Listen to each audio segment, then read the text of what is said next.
Now, when it comes to tackling a project like this, when there's lots of different moving pieces, like there's the whole authentication system, and within that, there's the sign up, the login, the log out. We also have on the to-do side, like we have to be able to create those to-dos, update them, delete them, list them out.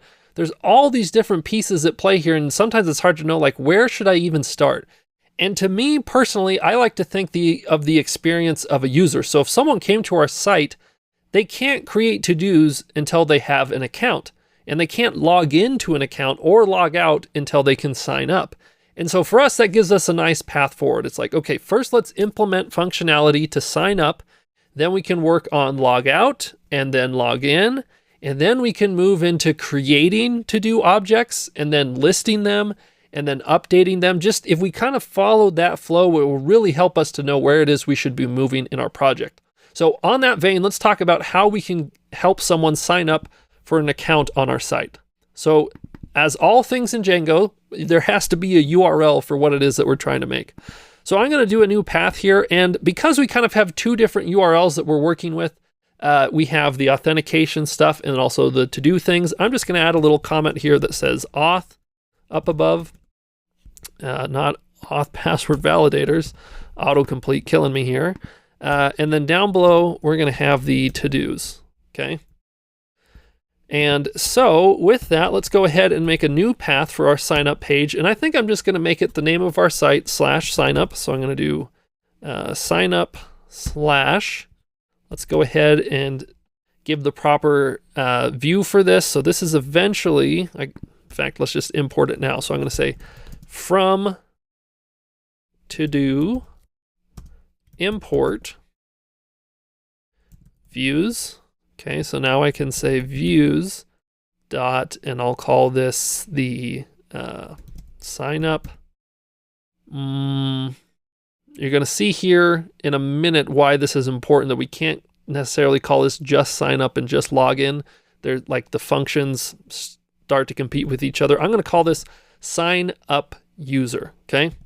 And then I'm going to give the name of that the exact same name. So I'm going to say sign up user. Great. So we have a path in place. So if we go back to our app and do a /sign up, okay, it's not going to load. Well, one, because we don't have the server running. But more than that, we don't have a function in our views called sign up user. So we got to go fix that. So I'm going to copy this name, go open up our app, and it's views.py. So I'm going to make a new function here, sign up user. This is going to take in a request. And we simply, at this point, just want to render back some HTML. So I'm going to say return render. Remember, we pass in that request as the first parameter and then the name of our template. So in this case, we're going to call it to do because that's the name of our app. And then we'll say sign up user.html. Okay. So let's now make an HTML file with this name. So that means we're going to have to right click here. I'm going to do new file /templates /to-do /signupuser.html. Remember that folder structure that we use so that we have it within the templates and then the name of the app. Then we have this sign up user, and for the time being, I'm just going to display sign up. So I'm going to save this, save the views.py. Let's go back to the browser, reload, and look at that. We have the sign up showing up here. Okay. So the next step for us is how do we show that whole, login form? Like how do we, say, hey, here's where you should enter in your username and your password and then confirm it. Well, the thing is, Django has a starting place for us to get this out really quickly. And I think we should take advantage of it here. Because again, we want to go through the process of building the site out completely functionally and then going back and adding design to it to make it really look amazing. So let's go ahead and just get up to speed as quick as possible. We may have to change this later to make things look better. But for the time being, if we go back to our views, let's go to our views.py here. Okay, we're already there. We're going to pass forward a form. Now, up to this point, we've been creating all of our forms, but we can actually take advantage of Django Forms, which is a whole topic in and of itself, but you'll see how powerful it is here, okay? So the first thing that we're going to want to do with this is we're going to have to import the code to get this form. So just from my notes here, we're going to have to go up at the top and import, say, from, and then we want to do lowercase Django dot contrib dot auth dot forms, okay? And then we're going to say import, and then we want capital user, capital creation, capital form. So what this code allows us to do is say, all right, let's go ahead and create some sort of form and pass it forward to the template. So I'm just going to do a comma here in the render, pass forward a dictionary where I have like a form, for instance, and then the value of this is just going to be a new user creation form object. So you have to have the open and closed parentheses. So we'll go ahead and save this. And now if we move over to our template, so signupuser.html, if we simply just say inside of the double brackets here, form, look how amazing this is. So I'm just going to save this. I'm going to come back, reload this page, and holy smokes, like I said, this gets us up and running quickly. There's all these things, like it says, here's where you can enter a username, a password confirmation, and there's even some notes in here, like this has to be X amount of characters, and your password's got to do X, Y, and Z, all these things. Now, it's kind of funny, it says these things, although these don't actually apply. You have to do a little bit of extra work if you wanted to apply these rules. But it's just kind of interesting that they get us up to that point. And with these forms, you can actually control the styling a little bit. Like this looks okay, but we can really make it look a lot better with just a little bit of work. Again, we're not doing a ton of design, but if you do a .as_p, it wraps a lot of this in paragraph tags, which now when you reload, oh, okay, these things are more separated on their own lines. It just makes it a little bit easier to work with. So with this in place, let's just add a little bit more here. So I'm going to start first by saying that this is the sign up page. So I'm going to do an H1, okay, ending H1 tag. And I'm going to say sign up. And then really important here, what we're going to do is we're going to put a new form tag here, and we're going to open it there, close it afterwards. And we're going to specify that this form is going to be a post. So we're going to say method equal to all caps post. Now this is interesting because in our last site, we didn't have any forms. Like technically we used the forms that were in the admin, but we didn't have to custom make any of those. But if you remember the very first site, we did create one of our own forms, but the method that we used was a get. And you're going to see the difference between a get and a post here in a second, but this one's going to be a post, and you'll see why that's so key. Also, as part of this, we need to have a button so that people can submit this information. So what we're going to do is we're going to add a new button here. Okay, let's have an opening and closing there for this button. And I'm going to put the name that will maybe say like sign up.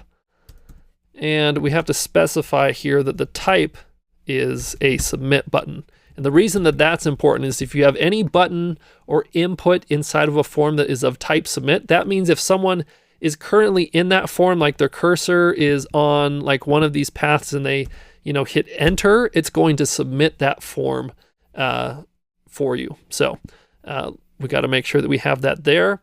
There's one last piece that we need here, but I think it's going to be a little bit easier for it to see it once we just get the error for it. So save what we have now, come back, reload this page. So, oh, nice, we get that title, we get that button.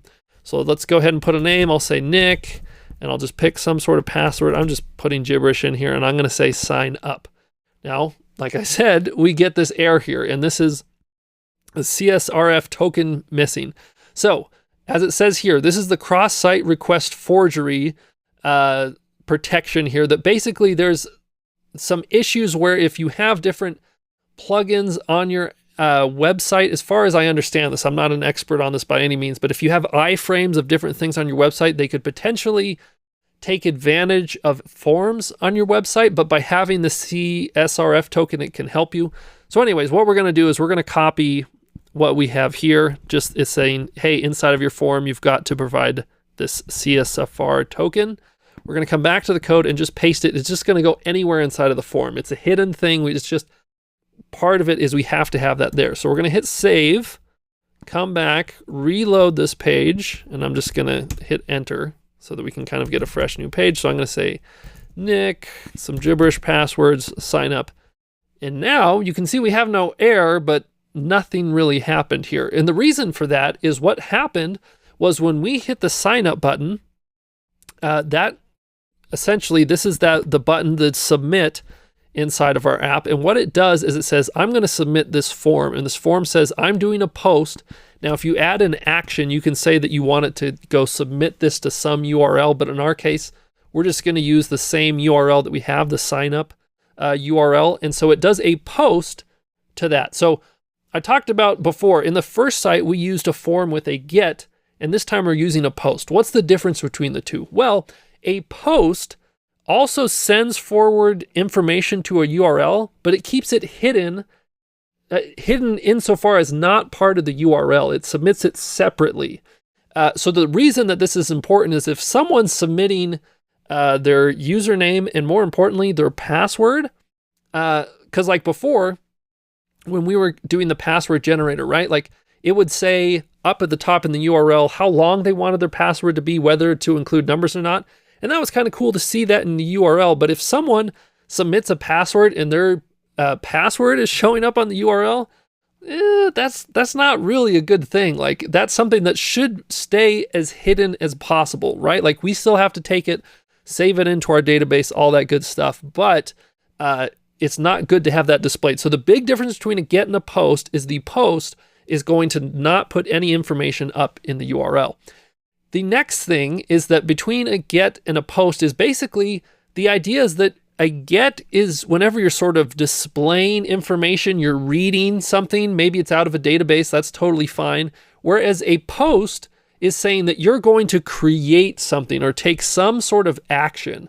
You'll see later when we do like updates and deletes that we're going to be using the post. Now, technically, there's different types, like it's not just get and post, there's also update, delete, put. There's a whole list of them out there, but you can really get by pretty far with get and post. So, and those really become more important if you're creating APIs. That's where you would see more of those different types there.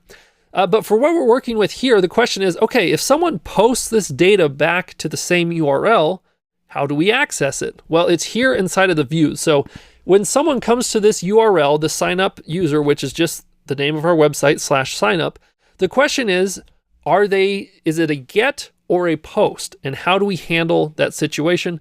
Let's talk about that in the next one.